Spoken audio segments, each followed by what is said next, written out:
Bonjour. Alors je suis Nour Durand-Rocher, je suis candidat sur les listes écolo dans le 11e arrondissement.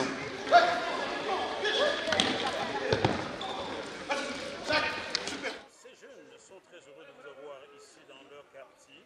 Aujourd'hui, ils me disent qu'avant vous, personne ne leur ouvrait ce gymnase. Comment avez-vous fait pour comprendre ce dont il avait besoin? Alors en fait, on a plusieurs personnes qui sont candidates ici, qui vivent dans ce quartier ou à proximité de ce quartier, et qui nous ont expliqué les problèmes sur place. Et il y a un vrai côté où dans ce quartier, les gens ne sont plus écoutés. Ne sont plus écoutés par les politiques. On sait que le taux de chômage, le taux de chômage est plus important. On sait que les collèges et les lycées ils sont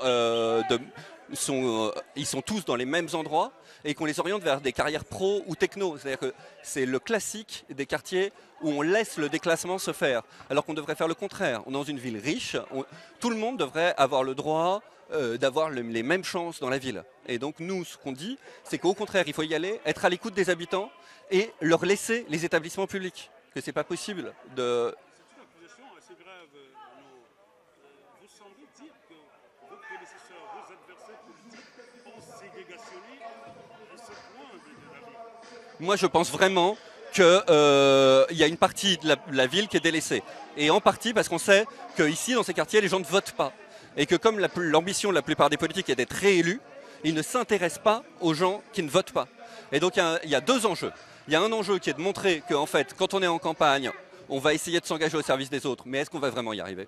Et le deuxième enjeu, c'est est-ce que derrière, on va pouvoir les écouter et transformer la ville avec eux et leur quartier avec eux. Parce que le risque aussi quand on transforme un quartier, c'est d'en faire partir les habitants originels. Et ça, c'est pas le but. Alors, c'est un fonds de commerce pour eux, quoi. Laisser des gens dans un coin et ghettoiser et les pointer du doigt quelque part. Je crois même pas que c'est un fonds de commerce. Je crois qu'ils, comme le problème est trop compliqué pour eux, ils s'en occupent plus. Je crois que c'est même pas plus de réflexion que ça.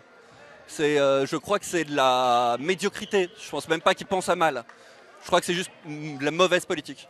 Comment est-ce que Europe Écologie Les Verts compte s'y prendre pour arriver à redonner un nouveau souffle dans ce coin du 11e arrondissement de Paris? Alors, en fait, il faut être à l'écoute des habitants, leur proposer des offres culturelles, leur proposer des offres sportives, ne pas les mettre dans des collèges et lycées qui sont des collèges et lycées déclassés. En fait, c'est juste ça, c'est plus possible. Alors, comme on dit dans un certain jargon, je vous dis merde. Merci beaucoup.